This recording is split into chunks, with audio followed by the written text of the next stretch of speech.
Bonsoir et bienvenue au sein de cette émission politique. Mon invité ce soir est Adrien Baron, qui est le maire de la commune de Sainte-Rose. Donc, il a d'autres casquettes, mais ce soir, nous parlerons particulièrement de la commune avec Adrien Baron. Bonsoir et merci d'être avec nous. Bonsoir Église, bonsoir à la Guadeloupe. Donc, ce soir, nous parlerons bien sûr de la commune de Sainte-Rose. Nous ferons un petit tour rapide et puis avec une petite subtilité au sein de cette émission de début d'année. Mais avant toute chose, puisque vous connaissez le principe, donc c'est vous adresser à votre population, aux Guadeloupéens en général, si vous avez des vœux spécifiques à formuler ou si vous n'avez pas envie cette année de souhaiter, eh bien, vous avez aussi la possibilité de ne pas le faire.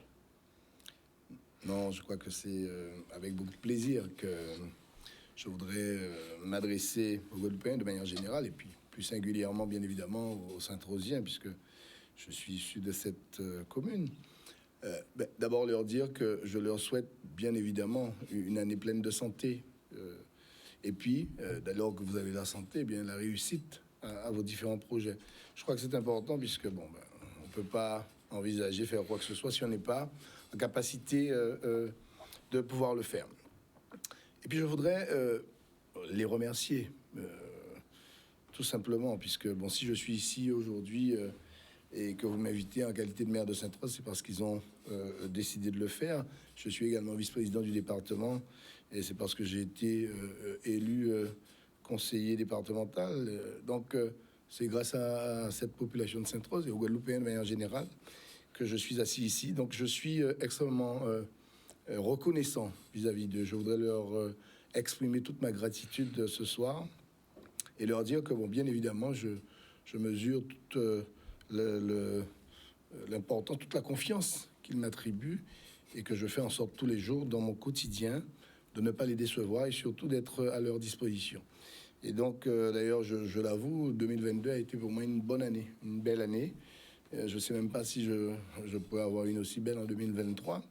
Enfin, je suis quelqu'un d'optimiste, puisque j'ai déjà quand même passé quelques années qui étaient bien moins intéressantes. Bref, aujourd'hui, je crois que 2023 arrive. Nous sommes dans un pays où le contexte socio-politique, économique et culturel est complexe, difficile. Nous avons des problématiques récurrentes depuis quelques années. Il est important que les Guadeloupéens soient solidaires, qu'ils soient tous fixés vers un seul et même objectif, faire en sorte que ce papillon puisse avancer, qu'il puisse continuer à aller vers l'excellence. Et c'est là tout le souhait que je formule à l'ensemble de mes compatriotes. Vous avez dit que vous avez eu une bonne année 2022. Qu'est-ce qui a fait que ça soit une bonne année? Mais d'abord, j'ai été élu à la fin de l'année 2021 conseiller départemental. J'ai été élu ensuite au sein du département vice-président. J'occupe des fonctions aux côtés du président Losbar qui sont importantes. Je suis en charge de la politique d'insertion du pays. Et puis, j'ai été élu maire de Sainte-Rose au début de l'année 2022. Alors, même si ce n'était pas une élection générale et que ce n'était pas toute la population qui vote, mais c'est tout de même les représentants, donc les conseillers municipaux. Et donc, globalement, je ne peux pas dire que 2022 a été une mauvaise année, puisque j'ai pu quand même accéder à un certain nombre de responsabilités pour lesquelles je me bats depuis tantôt. Donc, oui, c'était une très belle année. Et puis, je crois qu'on a, de manière générale, fait de très belles choses dans notre commune à Sainte-Rose. On a avancé dans notre schéma de reconstruction. Je crois que c'est pas négligeable. Et en cela, eh bien, je crois que cette année-là, avec évidemment ces difficultés, puisque on sait bien que la Guadeloupe est un pays où il y a des difficultés. Mais globalement, elle était bonne. Et nous espérons bien évidemment que 2023 soit une année aussi bonne et voire meilleure, pourquoi pas. Alors, qu'est-ce qui vous a le plus marqué et peut-être le plus irrité au niveau de cette année 2022? Écoutez, moi, ce qui m'embête le plus aujourd'hui dans le pays, c'est cette scission qui existe aujourd'hui entre les Guadeloupéens, cette division qui existe au sein des Guadeloupéens, notamment sur la question des soignants. Alors, on peut être pour ou contre le vaccin, ça c'est une question qui est secondaire, mais aujourd'hui, je pense que le pays a besoin d'être rassemblés, d'être solidaires. Et je trouve que, bon, c'est vrai que nous avons un conflit qui perdure sur la réintégration ou pas des soignants de l'hôpital. Et c'est vrai que ça pénalise quand même le pays parce que malheureusement, c'est un dossier qui contamine tous les autres. Hein. Et toutes les fois qu'on est sur un conflit, eh bien, mécaniquement, on voit apparaître cette revendication. C'est pour ça que je pense aujourd'hui, il est peut-être temps de mettre fin à cette zizanie qui divise le pays. Donc ça, c'est le fait qui m'a le plus marqué, puisqu'il il a traversé 2021, il a traversé 2022, et il risque encore, si le gouvernement ne fléchit pas, de traverser une bonne partie de l'année 2023. Et puis, ça, c'était lié évidemment à la crise sanitaire. Et puis, bien évidemment, c'est la situation toujours très préoccupante du pays en termes de précarité sociale, puisque mine de rien, malgré des indicateurs qui se sont maintenus malgré la crise sanitaire, nous restons un pays où la misère continue à se développer. Et ça, c'est extrêmement important de le signaler et surtout de se battre. Parce que si aujourd'hui, on ne prend pas les mesures suffisantes pour faire en sorte que nous puissions contenir la misère du pays, eh bien malheureusement, on aura encore une société qui sera toujours à deux vitesses, où vous aurez des personnes qui sont en capacité de pouvoir vivre dans de bonnes conditions, et puis d'autres malheureusement qui sont à la traîne. Et n'oublions pas que nous avons encore, au moment même où nous parlons, 50 et quelques mille chômeurs, des personnes qui ne travaillent pas, qui sont en difficulté, qui perçoivent des minimums vitaux qui sont extrêmement faibles et qui n'ont pas la possibilité de faire comme les autres, de pouvoir manger comme les autres, de boire comme les autres. Et quand je dis manger et boire, je pèse mes mots, c'est bien ça. Avec l'augmentation des prix, avec cette guerre d'Ukraine, qui est aussi un élément important que je n'ai pas cité, parce que bon, moi j'ai le sentiment que c'est extrêmement loin de nous. Mais en réalité, quand on regarde l'impact économique de cette affaire, eh bien, c'est extrêmement près en réalité. Et lorsque vous avez cette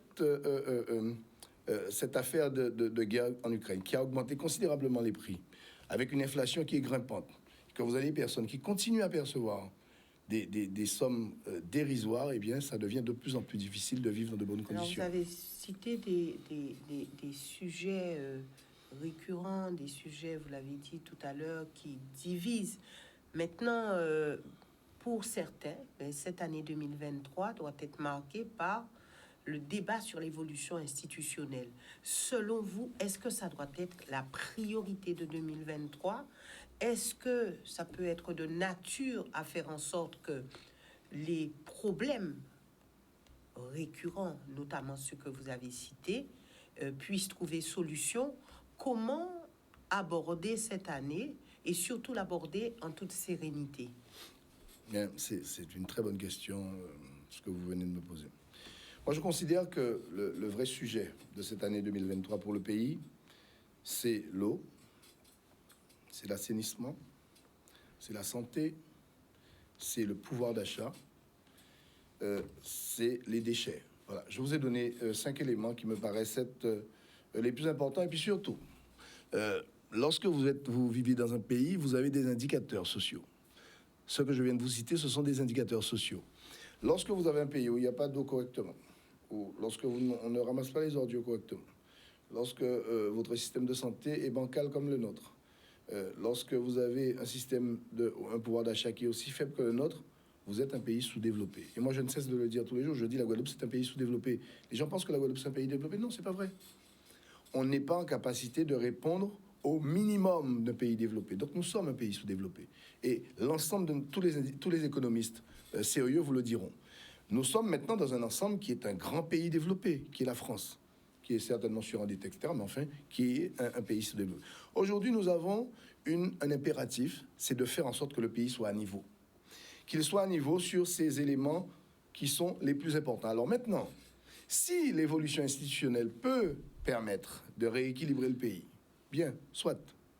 Si l'évolution institutionnelle peut permettre de faire en sorte que nous ayons de l'eau dans tous les robinets, si l'évolution peut nous permettre d'améliorer notre politique des déchets, j'ai oublié de parler des transports qui est aussi un élément essentiel. Mais parler de l'évolution institutionnelle sans réellement mettre en situation les Guadeloupéens sera un échec. Et moi je le dis, il faut savoir par quel bout on prend les choses.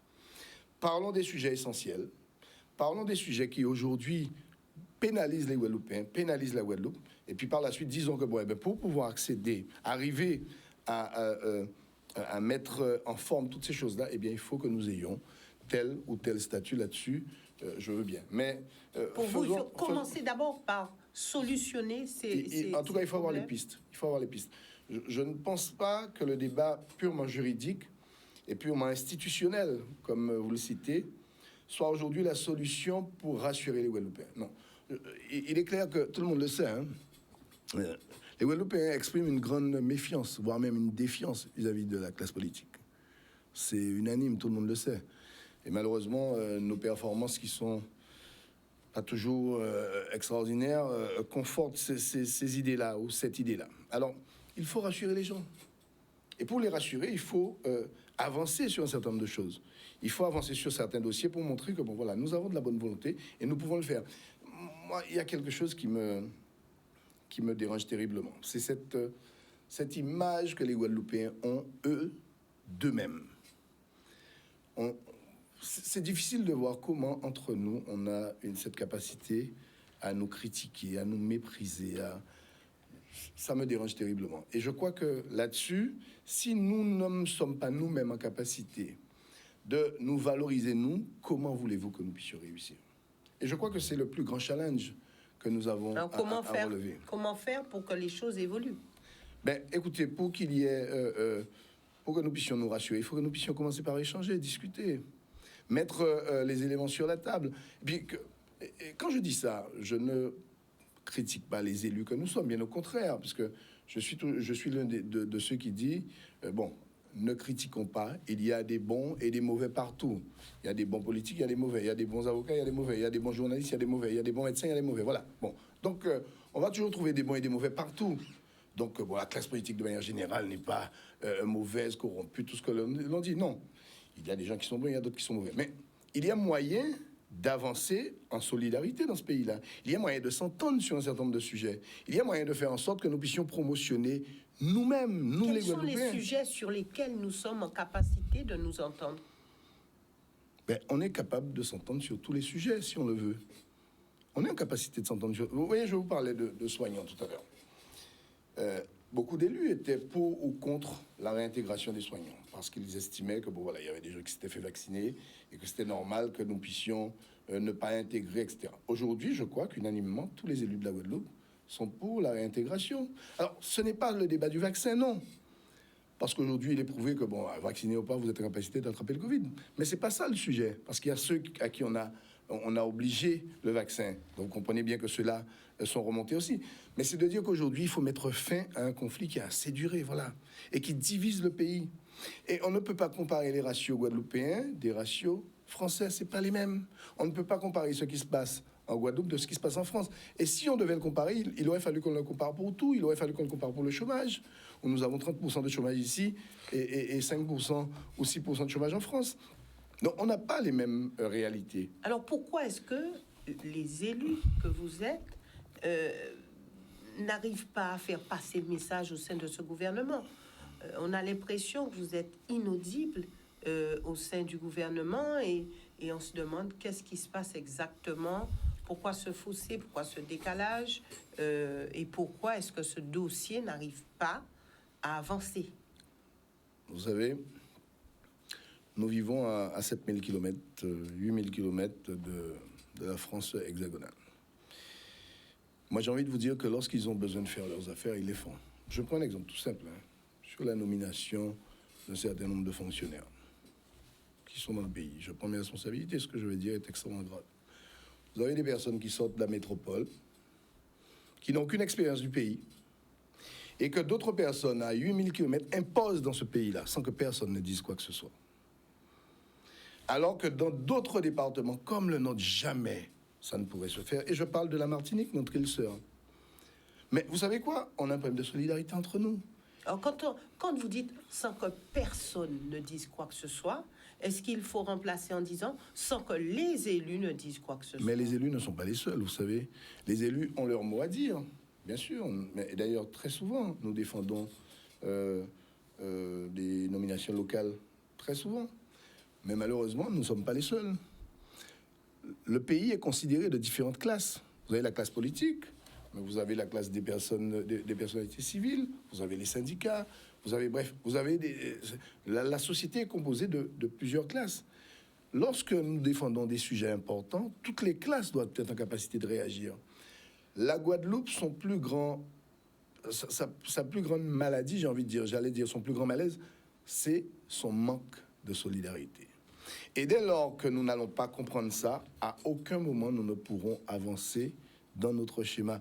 Il est quand même pas normal que nos frères et sœurs qui sont juste à côté de nous à la Martinique soient en capacité de se mettre ensemble sur des sujets et qu'ils puissent avancer lorsque nous, on n'est pas en capacité d'avancer parce qu'on se chamaille entre nous. Et vous savez, les différents gouvernements successifs, ils utilisent ça, bien évidemment. Ils savent bien qu'on n'est pas solidaires. Donc, qu'est-ce qu'ils font? Eh bien, ils surfent sur cette vague-là. De toute façon, ne vous inquiétez pas, ils vont finir par se déchirer. Voilà. On est solidaires, vous savez à quel moment? Lorsqu'il y a un cyclone, lorsqu'il y a un cataclysme quelconque, lorsque l'hôpital a brûlé, voilà. C'est à ce moment-là que nous sommes solidaires. La solidarité, alors là, elle est complète. Et elle dure le temps que les choses reviennent à la normale. Moi, il y a un truc qui m'avait toujours marqué, c'était lorsque nous avions, pendant les 40 jours du LKP, multiplier les points de vente de produits locaux. Dans toutes les communes, vous voyez des marchés qui s'inventaient, hein, et tout le monde mangeait local, tout le monde consommait local, etc. On achetait bien plus cher que les prix qui étaient machin, et pourtant tout le monde achetait. Voilà. Mais tout le monde faisait un effort. Il a suffi que les choses puissent revenir à la normale, que les routes soient débarrées, etc. Mais on a tous plongé à Carrefour, enfin bon, je ne vais pas citer les noms. Voilà, parce qu'à ce moment-là, on a oublié immédiatement tous les réflexes que nous avions adoptés pendant cette crise-là. Pourquoi? Parce que chacun cherche son confort, en fait. Et le confort, il est égoïste. Et aujourd'hui, le pays a besoin d'efforts. Le pays a besoin d'efforts de chacun. Le pays a besoin de concessions de chacun. Aujourd'hui, vous savez, comme disait Kennedy, c'est nous qui avons besoin du pays. C'est le pays qui a besoin de nous. C'est pas nous qui avons besoin du pays. Aujourd'hui, c'est chaque citoyen qui doit se mettre au profit, au service du pays, et non pas le pays qui doit se mettre à son service. Et lorsque nous allons pouvoir être en capacité d'avancer, eh bien oui, nous allons pouvoir récupérer les fruits du travail que nous aurons fourni. Mais est-ce que le chemin parcouru permet d'arriver à cela? Je crois que bon, on avance. Quand je dis ça, je suis évidemment très critique sur la situation, mais ça ne veut pas dire qu'on n'avance pas, hein. On avance, mais on avance tellement doucement, alors que nous avons les capacités de pouvoir avancer vite. Nous avons ici des intellectuels qui sont brillants, nous avons des syndicalistes qui sont brillants, nous avons des élus qui sont brillants, nous sommes des champions, les Guadeloupéens. Les Guadeloupéens sont des champions. Moi, je vous dis, je suis extrêmement fier de ce peuple-là, hormis son manque de solidarité. Mais vous savez, une terre de champions, c'est aussi ça. C'est une terre qui se divise parfois, parce que vous avez tellement de personnes qui sont bons dans chacun de leurs domaines. Oui, mais ce qu'on entend, c'est surtout que, bon, les Guadeloupéens ne sont pas en capacité de faire certaines choses. Oui, parce qu'ils se divisent. Mais vous savez, dans tous les pays du monde, et je crois qu'il n'y a pas beaucoup de nations comme ça sur cette terre, des petites nations comme nous. Enfin bon, quand je dis nation, entre parenthèses, vous avez bien compris. Mais dans tous les pays du monde, il y a au moins un Guadeloupéen brillant dans un domaine. Nous sommes en capacité, ici, dans ce pays-là, si nous devions réunir tous les Guadeloupéens brillants, d'être les meilleurs partout. Je vous le dis. Et je suis extrêmement sérieux quand je dis ça. Qu'il s'agisse de sport, qu'il s'agisse de médecine, qu'il s'agisse de droit, qu'il s'agisse de... Bref. Donc, qu'est-ce qu'il nous faut aujourd'hui? Faire en sorte, déjà, premièrement, que toutes ces valeurs qui sont un peu éparpillées partout, qu'elles puissent être en capacité d'apporter quelque chose au pays. C'est là où je dis aujourd'hui que notre pays a besoin de nous. Tous, individuellement et collectivement. Faire en sorte que toutes ces personnes, toutes ces intelligences, toutes ces performances qui sont éparpillées puissent se rassembler pour le pays. Et puis nous, maintenant, collectivement, que nous puissions faire en sorte qu'un projet, un vrai projet politique, économique, culturel puisse se développer. Et si ça doit passer par, comme vous le disiez tout à l'heure, l'évolution institutionnelle, eh bien soit. Mais qu'on le fasse avec la population, j'ai envie de dire en confiance pour qu'elle ne se sente pas, encore une fois, manipulée, qu'elle n'ait pas l'impression que, bon voilà, on va choisir à sa place parce qu'on veut parfois s'enrichir, parce qu'on veut parfois s'engraisser, comment dire encore, tous les mots que les gens vous disent, qu'on n'ait pas l'impression qu'au passage, qu'on laisse les petits sur le bord du chemin, c'est ça. Le projet il doit être global et il doit permettre à chacun d'avancer en même temps. C'est ça le vrai défi du pays. Ouais. Et si on commence à parler d'article 73, d'article 74, de collectivité unique, on va pas y arriver. On va y arriver. Pour vous, il faut laisser un petit peu de côté tout ça et Je pense qu'il faut travailler. trouver solution aux différents problèmes. Je pense qu'il faut travailler les grands sujets du pays. Il faut les travailler, il faut avancer, il faut proposer des solutions, il faut qu'il y ait des perspectives, il faut qu'il y ait une projection. Alors pour, Et à partir du moment... plusieurs élus, il faut justement changer, évoluer pour porter solution à tout ce que vous venez de citer là. Bon, alors, je vais être mauvaise langue. Je vais être le contraire de ce que je pense, d'accord? Et je vais me faire l'avocat du diable. Les Guadeloupéens vont vous dire, bon, vous n'êtes pas capable de régler le problème de l'eau et vous voulez plus de compétences. Vous n'êtes pas capable de régler le problème du transport et vous voulez plus de compétences. Vous n'êtes pas capable de régler tel problème. Bon, ça, je me fais l'avocat du diable, hein? C'est pas bien de dire ça. Mais c'est comme ça qu'ils vont interpréter les choses. Dès qu'on vous donne... Parce que vous savez, les choses sont faites, toute l'organisation, j'ai envie de dire coloniale, etc., qui est faite, elle est faite pour faire en sorte que nous puissions, nous dévorer entre nous. Ce que je dis aujourd'hui, si les Guadeloupéens ne sentent pas que derrière ces fameuses évolutions et de pouvoirs supplémentaires, complémentaires, etc., qu'il y a des pistes et des solutions pour les grands problèmes du pays, ils ne vont pas marcher. Vous savez ce qu'on va faire? On va nous faire le coup de 2007 ou de voilà, chat en sac, etc. Vous allez trouver quelques politiques malins qui, au dernier moment, vont sortir, vont dire, bon, vous savez, votre truc n'est pas clair, donc je m'en vais. Ils vont attirer la population vers eux et ils vont être élus après président de je ne sais quoi, parce qu'ils auront emmené le peuple vers une méfiance. Et je vous le dis, je le pense sincèrement, le projet du pays ne doit pas être porté par des politiques.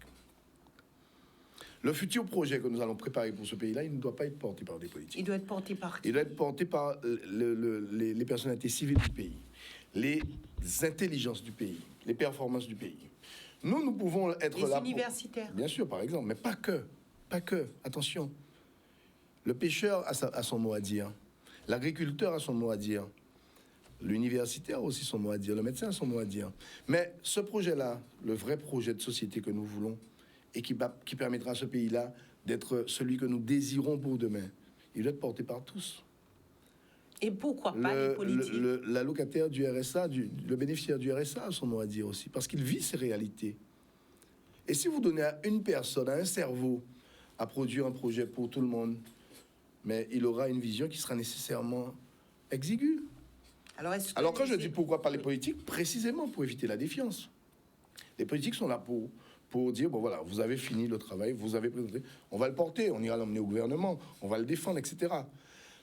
Mais le portage du projet doit se faire par la société de manière générale. Il ne faut pas que ce soit les maires qui viennent, qui passent dans les communes pour aller dire, bon voilà, on veut ci, on veut plus de... Non, ça ne va pas marcher. Ça ne va pas marcher. Instaurons le cadre, ça c'est nous qui allons le faire. Nous disons, bon voilà, on va travailler dans tel cadre, on va traiter des vrais sujets du pays, et après, donnons ça au peuple. Et demandons au peuple de nous construire réellement un projet. Et le peuple, pour moi, c'est tout le monde. C'est du plus petit au plus grand. Et d'ailleurs, il n'y a pas de petit, il n'y a pas de grand. Parce que malheureusement, dans cette société-là, on établit des petits et des grands en fonction du statut social de X, Y ou Z. Tout le monde est grand, ou tout le monde est petit, peu importe. D'accord? Que vous soyez agriculteur, ou que vous soyez, et je vais prendre d'ailleurs, que vous soyez chômeur, que vous soyez RMiste ou RSA, ou que vous soyez... juge d'instruction, je ne sais quoi d'autre. Tout le monde est au même niveau et c'est comme ça que nous allons créer une société solidaire. Une société précisément où chacun est traité par rapport à ces problématiques qu'il rencontre. Et là, je pense que... Alors, c'est peut-être utopique ce que je dis, hein, certainement, parce que bon, c'est facile de dire ça devant une caméra et peut-être que ça va pas plus loin que ça. Mais je pense réellement, je le pense sincèrement, que c'est la seule manière de pouvoir réussir ce challenge-là. Toutes les façons que nous avons essayé précédemment ont échoué. Et moi, je suis très inquiet parce que je n'ai pas le sentiment aujourd'hui que le peuple est réellement imprégné par ces problématiques-là. Quand vous écoutez les gens dans la rue, moi j'aime bien faire ça, prendre le temps d'écouter, sans parler. Et j'ai le sentiment que les gens ne sont pas très intéressés par ce sujet-là aujourd'hui. Parce qu'ils ont précisément trop de problèmes pour que, lorsque vous allez voir en Guadeloupe aujourd'hui, on va dire, bon, nous va faire article 73, 14, nous va faire collectivité unique, nous va faire des... Mais c'est vrai, mais j'en ai rien à foutre, mon gars. J'ai besoin de pouvoir acheter mon pain demain matin. Est-ce que je peux le faire? Qu'est-ce que tu me proposes pour acheter mon pain demain? Mais ça, la population le dit depuis très longtemps. Et pourtant, nous sommes arrivés à un stade où on dit oui, mais c'est le changement qui va vous permettre d'avancer. Alors aujourd'hui, on a bien vu que tous les élus ne sont pas sur la même longueur d'onde concernant cela, et en termes de priorité d'ailleurs. Mais où va-t-on?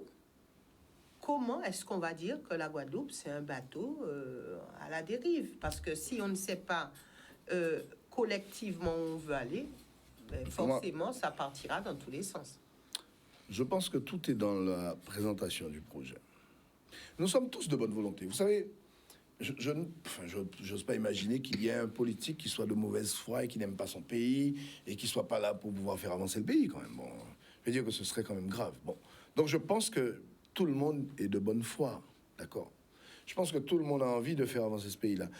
Vous êtes dans un poste de responsabilité, peu importe là où vous êtes. Si réellement il y a des gens qui vous font confiance et qui vous mandatent pour une mission, vous avez le souci, le besoin de faire en sorte que le travail que vous faites soit reconnu, qu'il soit bon. Donc, c'est la méthode qui doit être bonne. Il faut que la méthode soit inclusive. Vous pouvez présenter le plus beau projet du monde. Vous pouvez présenter la plus belle maquette du monde. Si vous ne savez pas la communiquer, si vous ne savez pas la vendre, elle va rester au fond du dallo. Et aujourd'hui, les idées que nous avons pour le pays, les idées que nous avons pour pouvoir faire avancer ce pays-là, il faut que nous soyons en capacité de les présenter de façon à ce qu'elles soient absorbées par le peuple et par la population. Et pour ça, il n'y a pas d'autre moyen que ce soit elle-même qui la présente. C'est ça, moi, ce que je pense. Mais je n'ai pas de doute sur le projet. Qu'est-ce que nous voulons ici au pays? Nous voulons plus de pouvoir d'achat, ça c'est sûr. Donc ça veut dire que nous devons faire en sorte d'avoir des politiques macro et microéconomiques qui soient efficaces en Guadeloupe. Donc il y a pour ça, nous avons des brillants économistes dans le pays qui sont capables de nous donner des méthodes de travail pour ça. Nous voulons faire en sorte que, bon, nous sommes un pays entouré d'eau, il faut que nous puissions développer une économie bleue. Nous avons là aussi des spécialistes qui peuvent nous dire ça. Nous sommes en insuffisance dans les déchets. Je vous prends un exemple. Il n'y a pas très longtemps, je visitais quelques pays de la Caraïbe. Tous les petits pays de la Caraïbe qui ont 100 fois moins de moyens que nous, 100 fois, 1000 fois peut-être même parfois, ils sont 100 fois plus propres que nous. Pourquoi? On dit que c'est une affaire de moyens, pas ni assez l'argent pour nous. C'est pas vrai. On a un problème dans ce pays-là aussi, un problème de citoyenneté. Comment vous comprenez que quelqu'un sort de chez lui, qui prend un sac poubelle et qu'il va le jeter devant la rue, qui ne cherche pas une poubelle, il le met devant la rue, il le laisse là, vous le ramassez, le lendemain il revient, il le remet là encore. On a un problème de citoyenneté dans ce pays-là. OK? Et si jamais chacun ne prend pas sa part, et je reviens encore sur ce que je vous disais tout à l'heure, aujourd'hui, ce pays-là a besoin de tout le monde. Chacun doit apporter sa part. Chacun doit apporter sa contribution. Il faut qu'on arrête de se cacher. Il faut qu'on arrête de critiquer comme ça, tout le temps, cacher derrière les choses. Chacun doit apporter sa part. Et lorsque chacun apportera sa part, je vous donne l'assurance que nous irons beaucoup plus loin que là où nous sommes aujourd'hui. Et nous avons les moyens financiers. Il n'y a pas de problème d'argent. Il ne faut pas qu'on dise que tout le temps, c'est des problèmes d'argent. C'est pas vrai. Il y a plein d'argent. On peut mobiliser à droite, à gauche pour plein de choses. Il faut qu'il y ait de la cohésion dans ce que nous faisons. C'est ça qu'il faut, de la cohésion. Et nous allons pouvoir réussir. Adrien Baron, malheureusement, il nous reste très peu de temps. Nous aurons l'occasion de revenir sur la commune, de toute façon, d'ici quelques semaines. Maintenant, vous avez parlé de ce problème de vie chère, de ce problème de précarité. Alors, j'aimerais aborder avec vous un élément de ce qu'on appelle avancée ou changement pour l'année 2023. Alors, c'est la hausse de la taxe foncière en France. Alors, on va dire que cette décision trouve sa source sur une proposition de Anne Hidalgo qui, pour elle, par rapport au taux d'inflation, etc., il faudrait, et puis à la suppression aussi de la taxe d'habitation, donc pour elle, il faudrait que la taxe foncière puisse être augmentée. On sait que ça n'a pas fait vraiment l'unanimité, mais il y a d'autres communes, pas seulement Paris, qui sont pour qu'il y ait cette augmentation. Qu'en pensez-vous? Écoutez, d'abord, à titre personnel, je suis fondamentalement contre une augmentation des impôts. Pourquoi? Parce que je trouve qu'aujourd'hui, on est déjà suffisamment meurtri. En tout cas, moi, je prends le cas de ma commune, à Sainte-Rose. Je suis arrivé dans une commune qui avait un déficit record, la deuxième commune la plus endettée de Guadeloupe, après Pointe-à-Pitre. Je ne sais même pas quelle est la situation de Pointe-à-Pitre aujourd'hui, donc il faut que j'arrête de parler de Pointe-à-Pitre. Donc, disons que je vais dire que je suis peut-être même la plus endettée, j'en sais rien. Bref. En tout cas, parmi les recommandations que j'avais, qu'on me demandait, c'était précisément d'augmenter les impôts, puisque l'argent, vous ne l'inventez pas. Hein, donc, il faut trouver des moyens pour pouvoir rassembler les fonds. Bon, alors moi j'ai choisi de ne pas le faire parce que je considère qu'on ne peut pas chaque fois appuyer toujours sur les mêmes. Parce que vous savez, c'est pas tout le monde qui paye les impôts. Il y a beaucoup de gens dans la rue là qui vous disent ouais, impôt en nous, mais ils ne pas payer impôt, hein. Ils passent par les mailles du filet. Ben, bien sûr, hein, où ils sont exonérés. Parce que vous savez, hein, des fois, quand vous entendez les gens parler, il faut faire attention. Moi, j'ai eu l'occasion parfois de dire à des personnes qui me disent ouais, impôt, nous. On dit bon, officier impôt, on va payer impôt pour moi. Tout le monde ne paye pas des impôts. Ça, c'est la première chose. Donc, lorsqu'on augmente les impôts, on augmente les impôts pour une catégorie de personnes, pas pour tout le monde. Et il faut être juste. Une catégorie de personnes ne peuvent pas tout le temps payer pour tout le monde. Donc, il faut essayer, au contraire, de faire en sorte qu'il y ait une répartition plus large. Moi, chez moi, par exemple, je sais qu'il y a des gens... Élargir l'assiette. Élargir l'assiette. Moi, c'est mon cas. À Sainte-Rose, bon, c'est le choix que j'ai fait. C'est de dire que je ne peux pas continuer à soutirer un certain nombre de personnes qui ne payent pas d'impôts, quitte à ce qu'ils puissent me détester politiquement. Mais ça, je suis prêt à assumer ça. Mais au moins, on va être équitable, on va être juste. Donc, au lieu d'augmenter, on va élargir. Ça, c'est la première chose. Donc, je suis fondamentalement contre toute augmentation d'impôts, telle qu'elle soit. Maintenant, il y a un contexte français. Il faut le reconnaître. La France, aujourd'hui, a dépensé beaucoup de milliards dans la crise Covid. 150 milliards pour la crise Covid. Elle a dépensé pour le bouclier de l'essence et tout ça. Oui. 25 milliards, le bouclier énergétique, voilà. 25 milliards, vous imaginez, on est à 200 milliards. L'impôt en France, c'est 200 milliards. La France vit à crédit actuellement depuis quelque temps, mais complètement à crédit. Et d'ailleurs, tous les économistes aujourd'hui vous disent qu'il n'y a pas de solution. Donc il est clair qu'il faut certainement avoir quelques taxes, enfin une augmentation quelconque à un certain niveau. Mais ce que je dis, c'est que lorsqu'on augmente un impôt quelconque ou une taxe quelconque, il faut faire en sorte qu'elle soit le plus équitable possible. Il faut faire en sorte que l'on puisse ponctionner chacun, mais à un niveau qui correspond à ses moyens. Si vous touchez 10 euros, qu'on puisse vous ponctionner à 10 centimes, que celui qui touche 100 euros, qu'on puisse le ponctionner à 10 euros, et que celui qui touche 1 million, qu'on puisse le ponctionner à 1000 euros. Mais faisons en sorte que l'impôt soit équitable. Et ne faisons pas en sorte qu'il y ait une partie qui paye, une partie qui ne paye pas, une partie qui se cache, une autre partie qui ne se cache pas. Et aujourd'hui, c'est vrai que la taxe foncière, c'est un impôt qui concerne des personnes qui sont propriétaires. D'accord? Donc, lorsque vous avez... Alors, la taxe d'habitation a disparu, mais encore, il y a encore quelques personnes qui la payent. Définitivement, apparemment. Oui, mais bon, vous savez, comme on dit, l'argent ne fait que circuler. Hein? D'accord? Il circule, c'est un cercle. Hein? Donc, lorsque ce que l'État vous donne, par exemple, lorsque vous travaillez, il le reprend sur les taxes. Et l'argent fait un circuit. Voilà, c'est ça. Donc, évidemment qu'on ne pourra jamais empêcher qu'il y ait des augmentations de taxes. Mais faisons en sorte, comme je le disais, que chaque impôt soit équitable et qu'il ne puisse pas pénaliser. Moi, je suis contre l'augmentation de la taxe foncière. Radicalement contre. Radicalement. C'est mon avis. D'accord. Donc, chez vous, il n'y aura pas d'augmentation d'impôts. C'est Non. une manière de dire. Chez En moi, tout il y aura pas cas, d'augmentation d'impôts. jusqu'en 2026, à Sainte-Rose, il n'y aura pas d'augmentation d'impôts. Ça, c'est clair et net. On a des impôts obligatoires qui sont qui s'ajoutent de toute façon et pour lesquels on n'a pas le choix. Mais augmenter la taxe foncière, chez nous, ce sera niet. Pas question. Jusqu'en 2026, en tout cas. Après, on verra. Donc, voilà la nouvelle pour cette population.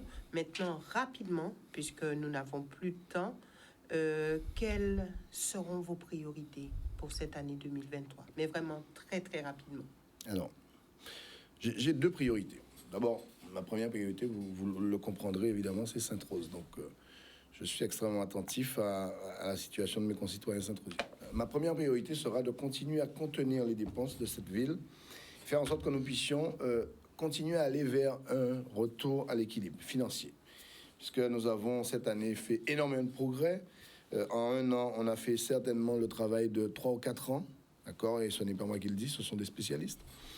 Donc, il faut continuer dans cette voie-là, continuer à se battre, continuer à faire des efforts, continuer à maintenir la pression, évidemment, tant sur les agents que sur les dépenses de la ville, continuer à être extrêmement rigoureux. Je vous rappelle que je dois être certainement le seul maire de Guadeloupe qui n'utilise ni la voiture de la ville, ni l'essence de la ville, ni le restaurant de la ville, rien du tout. D'accord, apparemment, il y en a d'autres, hein, en fait, qui disent ne pas le faire. Bon, mais entre dire, mais en tout cas, moi, vous pouvez vérifier chez le percepteur, 0 restaurant, 0 essence, 0 voiture, 0 tout. Et tous mes élus, c'est pareil. Hein. Il n'y en a pas un qui échappe à la règle. Hein. Il n'y a aucun, il n'y a pas de frais de représentation, il n'y a rien du tout. C'est 0. D'accord? Bon, donc on va continuer cette politique-là encore cette année 2023. Alors, je ne dis pas que c'est éternel. Hein. Moi, je ne fais pas de démagogie. Hein. Parce que moi, ce que j'engage, ce sont mes deniers personnels que j'engage pour la ville. Si demain, eh bien, je suis en capacité de faire de l'essence avec un bon de la ville parce que la ville va mieux, je ne vais pas m'en priver. Mais aujourd'hui, la situation exige que ce soit différent. Donc, je le fais différemment. Et je me prive pour ça. Et je demande à l'ensemble de mes élus de faire pareil. Bon, voilà. Et puis, donc, continuer à aller vers ce redressement-là. Ça, c'est la première chose. Et puis, je pense que Sainte-Rose est en train de revivre, faire en sorte qu'elle puisse continuer à cette reconstruction. Et puis, j'ai aussi des missions au niveau du département. Précisément, j'ai en charge la politique d'insertion du pays. Et donc, je souhaite que nous puissions, cette année, aller vers un nouveau schéma au niveau de l'insertion. Et c'est cette orientation que nous avons prise tout récemment lorsque nous avons voté le PDI. C'est de faire en sorte que nous puissions financer l'emploi plutôt que de financer le chômage. C'est aller vers des expérimentations comme les territoires zéro chômeur de longue durée. C'est soutenir l'économie solidaire beaucoup plus fortement pour qu'elle puisse conforter les emplois que nous avons. C'est financer fortement la création d'activités. Et tout ça, eh bien, nous le faisons avec des fonds qui sont à la base destinés à financer le chômage. Donc, c'est cette orientation-là que je souhaite prendre. Donc, avancer et continuer à avancer. Je suis profondément déterminé à servir mon pays. Voilà. Je suis profondément déterminé à le faire. Et je suis quelqu'un de... D'abord, je ne me fais pas de film. Hein. Je sais que tout ça est éphémère. Hein. Et que, bon, de toute façon, à n'importe quel moment, on peut vous débarquer. Donc, je suis prêt, aujourd'hui, demain, après-demain... Prêt à être débarqué. À être débarqué. À n'importe quel moment. D'accord? Je sais que ce que je vis là, aujourd'hui, c'est quelque chose qui n'est pas... C'est pas à moi, ça. Je suis un locataire de tout. D'accord? Donc, à n'importe quel moment qu'on me débarque, rassurez-vous, vous allez me voir de la même manière. Je vais ni maigrir, ni grossir, ni... Voilà. Bon. Mais je suis un militant du pays et je suis profondément prêt à me battre pour ce pays-là et être à la disposition de ma population et de mon peuple et de mes compatriotes. Voilà. Merci, Adrien Baron, d'être venu sur ce plateau. Merci aussi à vous, téléspectateurs, de nous suivre. Demain, nous partirons du côté de la commune de Petit-Bourg avec le maire David Nibor. Excellente soirée à tous.